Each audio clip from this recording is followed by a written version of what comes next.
하나님의 말씀 사무엘상 30장 1절에서부터 25절까지. 사무엘상 30장 1절에서 25절까지 우리 한 목소리로 읽겠습니다. 1절. 다윗과 그의 사람들이 사흘 만에 시글락에 이른 때에 아말렉 사람들이 이미 네겝과 시글락을 침노하였는데 그들이 시글락을 쳐서 불사르고 거기에 있는 젊거나 늙은 여인들은 한 사람도 죽이지 아니하고 다 사로잡아 끌고 자기 길을 갔더라. 다윗과 그의 사람들이 성읍에 이르러 본즉 성읍이 불탔고 자기들의 아내와 자녀들이 사로잡혔는지라. 다윗과 그와 함께한 백성이 울 기력이 없도록 소리를 높여 울었더라. 다윗의 두 아내 이스라엘 여인 아히노암과 갈멜 사람 나발의 아내되었던 아비가일도 사로잡혔더라. 백성들이 자녀들 때문에 마음이 슬퍼서 다윗을 돌로 치자 하니 다윗이 크게 다급하였으나 그의 하나님 여호와를 힘입고 용기를 얻었더라. 다윗이 아히멜렉의 아들 제사장 아비아달에게 이르되 원하건대 에봇을 내게로 가져오라. 아비아달이 에봇을 다윗에게로 가져가매 다윗이 여호와께 묻자와 이르되 내가 이 군대를 추격하면 따라잡겠나이까 하니 여호와께서 그에게 대답하시되 그를 쫓아가라. 내가 반드시 따라잡고 도로 찾으리라.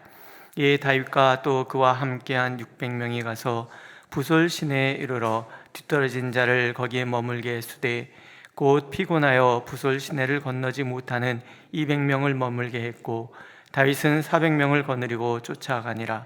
무리가 들에서 애굽 사람 하나를 만나 그를 다윗에게로 데려다가 떡을 주어 먹게 하며 물을 마시게 하고 그에게 무화과 뭉치에서 뗀 덩이 하나와 건포도 2송이를 주었으니 그가 밤낮 사흘 동안 떡도 먹지 못하였고 물도 마시지 못하였음이니라.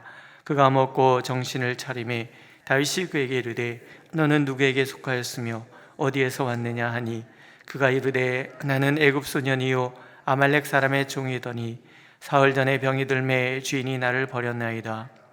우리가 그레 사람의 남방과 유다에 속한 지방과 갈렙 남방을 침노하고 시글락을 불살랐나이다.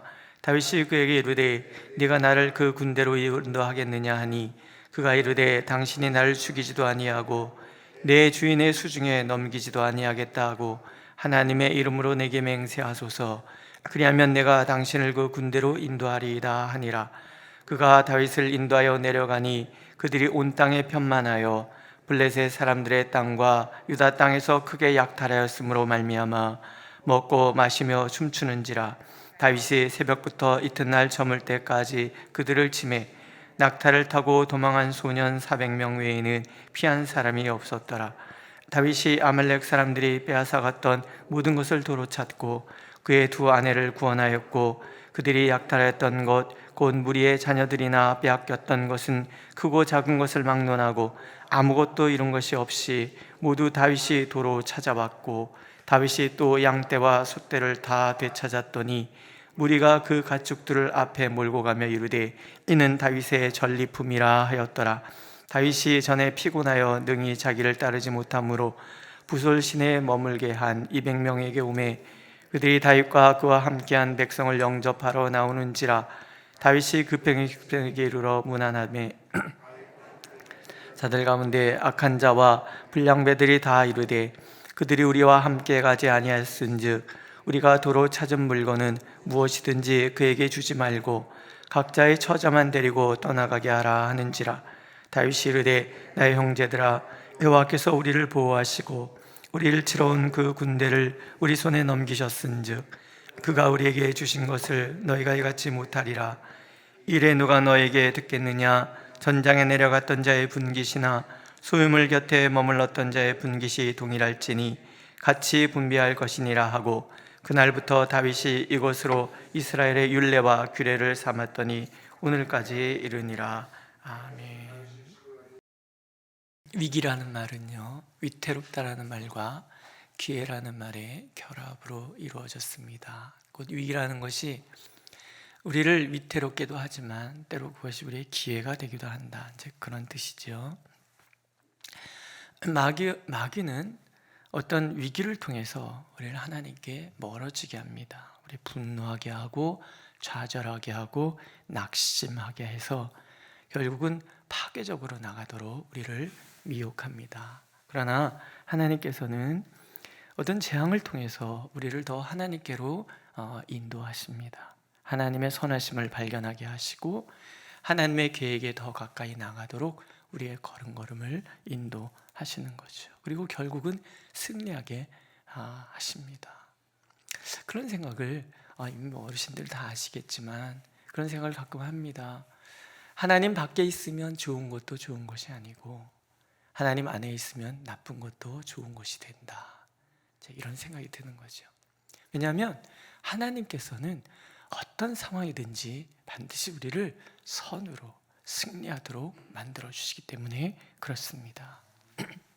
오늘 본문에 보면 다윗이 하나님께 여쭙지 않고, 그러니까 기도하지 않고 자기 마음대로 결정한 것에 대한 대가를 또 톡톡히 치르게 됩니다.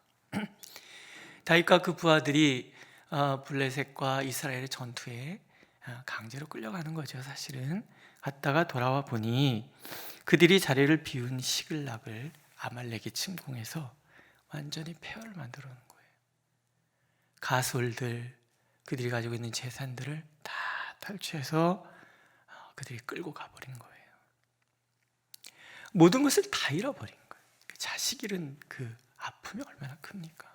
아내도 잃고 자식도 잃고 뭐 재산이야 또 모으면 된다 하지만 이게 다윗을 비롯해서 모든 사람들이 통곡하면서 울 기력이 없을 정도로 통곡합니다. 근데 이런 상황이 되면 이제 사람들의 그 본성이 나오잖아요. 이 모든 책임이 소재가 누구에게 있느냐. 그래서 다윗을 돌로 치자.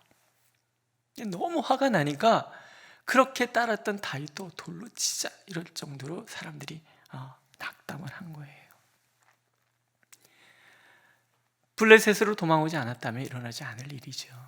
하나님께 여쭈었다면 이스라엘 어디서든지 하나님이 지켜주셨잖아요. 사울이 이렇게 잡으러 오면 이리 도망가게 하시고 심지어는 블레셋 군대가 쳐들어오게 하셔서 다윗을 구해주시기도 하시는 그런 하나님이신데 자기 마음에 생각해서 블레셋으로 도망가면 사울이 나를 찾지 않을 것이다. 뭐 시글락도 없고 잘 되는 것 같아 보여요. 하지만 결과는 늘 마찬가지라는 거예요. 하나님을 택하지 않은 그 차선의 행동들은 결국 문제가 생기는 거예요. 결국 최선책, 예수 믿는 사람들의 최선책은 뭐예요? 하나님을 의지하는 거예요. 하나님께 질문하고 어떤 상황이든지 하나님을 바라보는 거죠. 하나님이 사랑하시는 다윗의 모습으로 돌아오는 거예요. 다급했더니 하나님을 찾는 거죠. 우리 다 그렇습니다. 다급하였다 이 얘기는 다윗이 굉장히 당황하였다라는 이야기도 되고 또 부하들의 분노가 얼마나 컸는지를 우리가 짐작하게 하는 그런 말입니다. 그 상황에 다윗이 다시 신앙의 사람이 됩니다. 그 하나님 여호와를 힘입고 용기를 얻었더라. 그리고 하나님 앞에 예배하기 시작하죠. 아비아들을 불러다가 함께 예배를 드리잖아요. 제사장과 함께. 그리고 하나님께 기도합니다. 다윗이 여호와께 묻자와 가로되. 이게 중요한 거예요.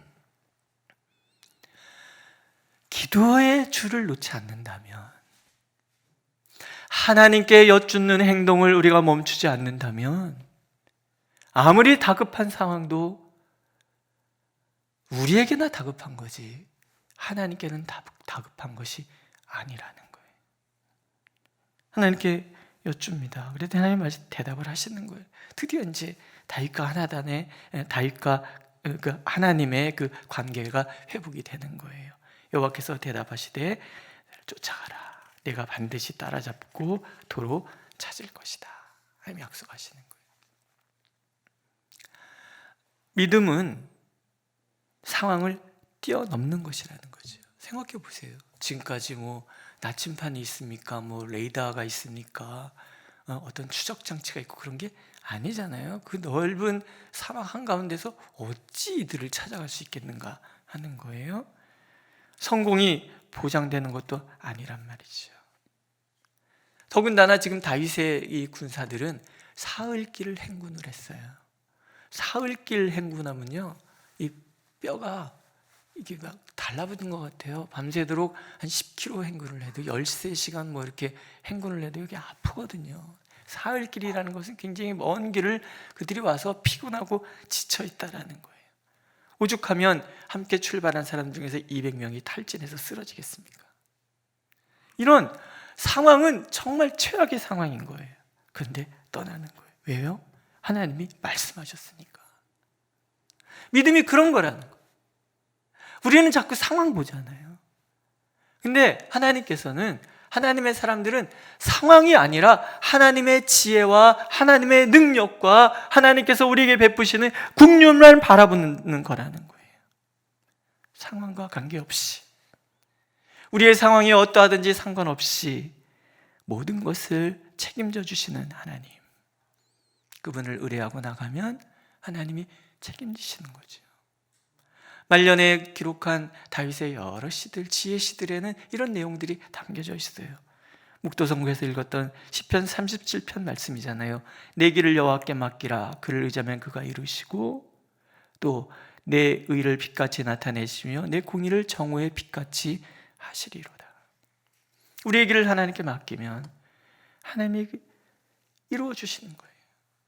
하나님을 의뢰하면, 의지하면 하나님이 책임져 주시는 거예요. 그리고 내 의, 내 공의, 내가 선택한 것이 옳았다는 것, 내 믿음이 옳았다는 것을 하나님께서 증명해 주실 거라는 거예요. 낮의 해같이, 정오의 빛같이, 이런 얘기들이 뭐예요? 내 의가 밝히 드러나게 해주시겠다는 거예요. 모든 사람이 역시 하나님을 믿는 것이 맞아, 하나님을 의지하는 사람은 달라 얘기하도록 만들어 주시는 거예요. 아브라함이 여호와를 믿었더니, 그 말씀을 믿었더니 하나님께서 그걸 의로 여기셨다 그러잖아요. 우리의 믿음이 의인 거예요. 상황은 상관없어요. 어떤 상황도 상관이 없다라는 거예요. 그렇게 믿음은 하나님께 맡기고 하나님을 의지하고 그렇게 나가는 거예요. 그럼 하나님께서 우리의 삶을, 우리의 선택을 책임져 주시는 거예요. 믿으십니까? 가끔 저한테 질문을 하세요. 이렇게 하는 것이 옳을까요? 저렇게 하는 것이 옳을까요? 제가 어찌 알겠습니까?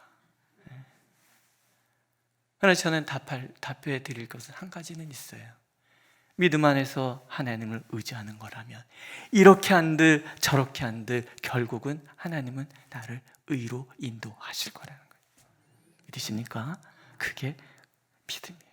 믿음은요, 선택인 거예요. 하나님의 뜻은요, 예비하신 것이 다 있지만 우리의 선택하는 것에 따라서 하나님은 반드시 선을 드러내 주시는 거예요. 이렇게 해서 이쪽 갈까 저쪽 갈까 이런 거 말고, 정말 하나님께 기도하고 나면 뭔진 잘 모르지만 그러나 내가 판단하여서 선택하면 그 하나님이 책임져 주시는 거예요. 그게 믿음이라는 거죠. 정말 하나님이 책임져 주시잖아요. 광야길로 나섰어요. 어디로 갈지 몰라요. 대충 짐작하고 가는 거예요. 근데 하나님 누구를 예비하시냐면 아말렉 사람의 종 되었던 애굽 소년을 만나게 하는 거예요. 병들어서 버림받은 종. 그 바쁜 와중에 다시 그 아이를 챙기는 거예요. 사흘을 굶은 아이를 보면서 먹여주고 정신 차릴 때까지 기다려주는 거예요. 근데 하나님께서 이 모든 상황을 보고 계시는 거잖아요. 다윗의 마음에는 자비의 마음이 있는 거예요. 자비의 마음. 양을 치다가 어린 양을 사자나 곰이 물고 가면은 그 죽음을 무릅쓰고 쫓아가서 그 곰과 사자와 싸워서 양을 찾아오던 다윗이에요. 자비의 마음이 있는 거예요. 그러니까 광야 한가운데 쓰러져 있는 이 사람도 그냥 지나갈 수가 없는 거예요. 다윗이나 부하들이나 똑같은 거죠. 근데 보십시오, 그게 복으로 돌아오잖아요. 다윗이 물어보잖아요. 누구냐? 어디 속했으며 어디 있다 왔느냐? 그런데 그 사람이 바로 아말렉 사람의 종이었다는 거죠. 이 못된 주인이, 우리 식으로 보면 못돼 처먹은 주인이 병들었다고 버린 게 말이 됩니까? 버리고 갔단 말이죠. 자비 없는 사람은 그래서 벌을 받고 자비로운 사람은 그래서 복을 받는 거예요. 믿으십니까? 하나님의 인도하심이지요. 결국 이 소년의 도움을 받아서 그들이 머문 자리를 찾아내고 공격해서 승리를 합니다. 다 찾아오는 거예요. 하나도 잃지 않고 다 찾아오시는. 누구 솜씨예요? 하나님의 솜씨예요. 모든 과정을 하나님께서 책임져 주시는 거예요.